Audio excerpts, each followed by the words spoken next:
obvious that cars are a part of the end game that we didn't quite want to be such a demand. That where if you have a car, you pretty much have the advantage. The problem is there's 7, 8, 9 cars in small circles at the end, 10, and so 11, yeah, 11, 12, a lot. yeah, it becomes a little unwieldy. So we're gonna make a couple of approaches to, and we have been taking steps towards managing that. Some of the first steps obviously was the EMP grenade and introducing counters, and that's really how we want to deal with this, more than just be heavy-handed and eliminating vehicles late. We'd rather put options in the player's hands and allow them to kind of play out the sequence with decision making. However, in looking at data, we did find that vehicles had way too much fuel in the tank. An average match in the PS4 runs for about 17, 18 minutes, which is great. It's good, fast, it's got a good pace to it. However, cars had over 30 minutes of fuel in the gas tank. So there was no point in the match where fuel is a resource to be managed by a player, which was always the intent. So we're reducing the overall capacity of gas tanks. So now by half. However, what that does is you still have more gas in the car than an average match lasts, but it's going to be right on that edge. And let me explain our intent. We want cars rolling into the last few circles and basically either falling apart, exploding, or running out of gas, and allow players to then fight on foot. Duke it out on foot for the rest of it. Yes. That's right.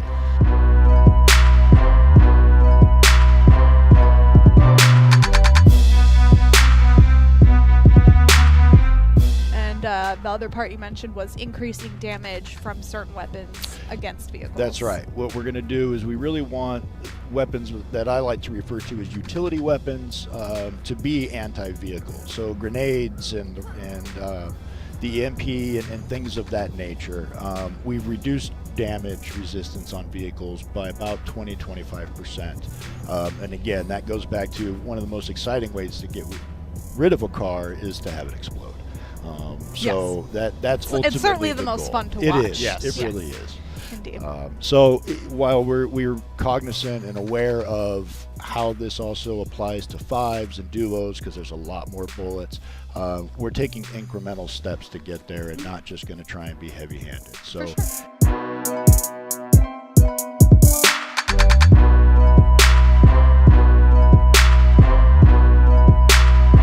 For revives, we are working so that the person who downs the player will get the kill credit, and the person who finally finishes them off gets the assist, so that it's more in line with how revives typically work. So we've definitely seen the feedback on that for PS4 and would also apply to PC as well, so that the person who does most of the work to get them down does get the kill. We need to correct that. Yes.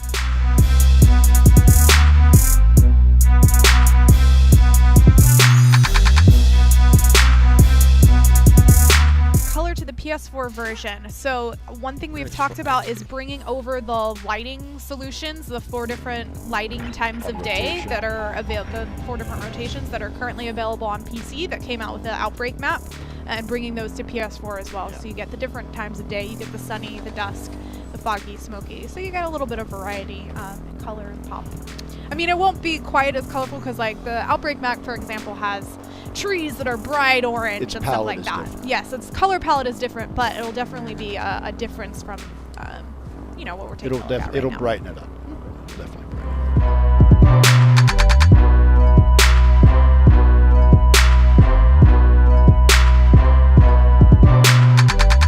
Now, for the spawn select part, while I enjoy the off, I do think there's an element of it needs to be there on Z1. However, I do think people should drop blind. So what I mean by that is allowing you to choose where, but not having any additional information given to you. You don't know where anybody else is at. You're not going to know where the gas ring is at. So no heat map, no heat gas. map, Okay. no gas ring, and we're looking at doing that across all 3 modes. So spawn select will exist. However, it's going to be a little bit more of a blind drop. You're not going to know who else is in the area, nor will you know what the starting circle is. Yeah. So there you go. Yeah, Cool. pretty straightforward.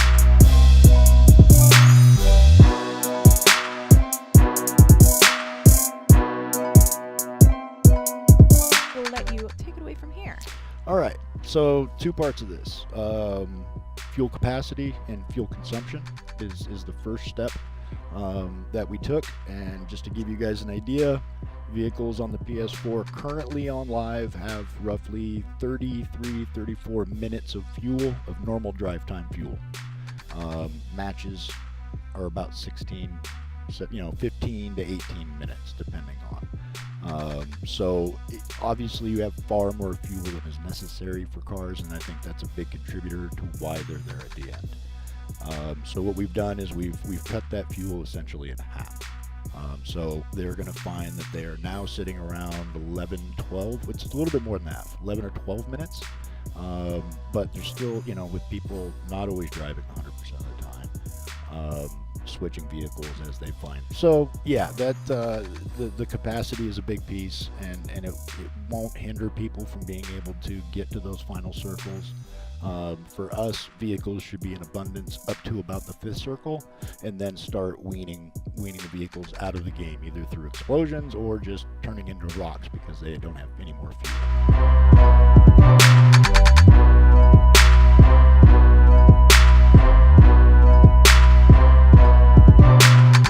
This is the revised damage for vehicles. You can hit F11 to go full screen. Yeah. You'll also notice there's a new vehicle HUD. Yes. That we're working on. Cue me. Go ahead.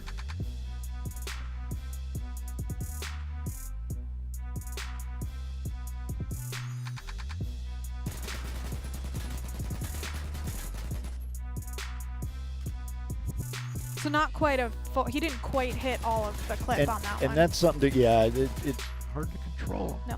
And that is part of the equation of balance, is it's rare that someone hits every single shot. What we're doing is you're going to notice the changes for most weapons is now about 3 clips, but not 3 full clips. So you're going to have 2 reloads and some change in order to destroy a vehicle, right? With an AK or the other rifles.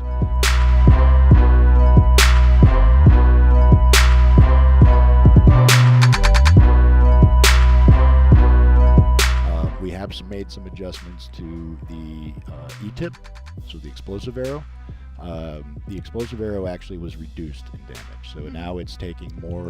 Yeah, hold on, let me cut back to our topics right quick here while we queue up the video to show you the difference in the crossbow change. Yeah. So while majority of things we reduced the overall damage necessary to destroy, there are some exceptions where, like the explosive arrows, they were a little too much. So we've actually brought them back into I think a little bit more stable area, shall we say, a little more fair. See that UI again here. Yeah. Someone's saying, kill credit to the player who got the knockdown. Yes, that is a change we're bringing to Revive for both PC and PS4. Yes. So that the player who does all the work to knock them down gets kill credit, and whoever finishes them off gets the Our assist. approach to this is, we're actually looking at doing an elimination, which is different from a combat assist, because we don't want to lose the combat assist. So, but yeah, that is absolutely happening. 3, and then it's on fire from there. Right. And, did you want to talk a little bit about how there's a little bit of padding on the protection when it's on fire? Yes. So something that's not really, players that have been playing this game for a long time on PC have pretty much identified it at times. What happens with a vehicle once it gets down to that 20%, when your front of the car catches on fire? We actually have armor that's applied, or a protection. And what this is doing is allowing players to not get completely melted without an opportunity to escape the burning vehicle. So we've made adjustments to flatten that a little bit, and to coincide with all the damage resistance changes we've had. So that window of opportunity to get out of the car before it completely explodes is maintained, if not maybe extended by a hair. So that's always existed. It's not a new thing, but we did want to at least address that. We took that into consideration with all the other balances as well. So that's a good fix.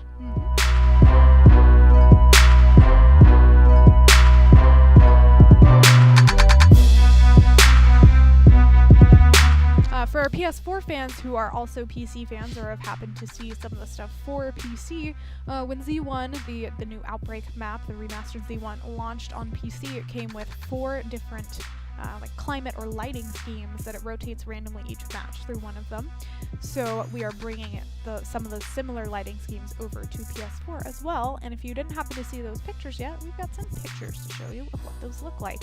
And you can expect to see these. Our goal is to bring these to you with this week's update for PS4. So here's a look at Sunny and Dusky. And I believe that one's Foggy. So this one's a little bit more similar to what you currently have. It's kind of gray look, but the Dusky and the Sunny are both new additions. So that you'll get to see those for this week's update. Should be nice. Those will randomly select. Yeah, they rotate similar to what the PC players are getting.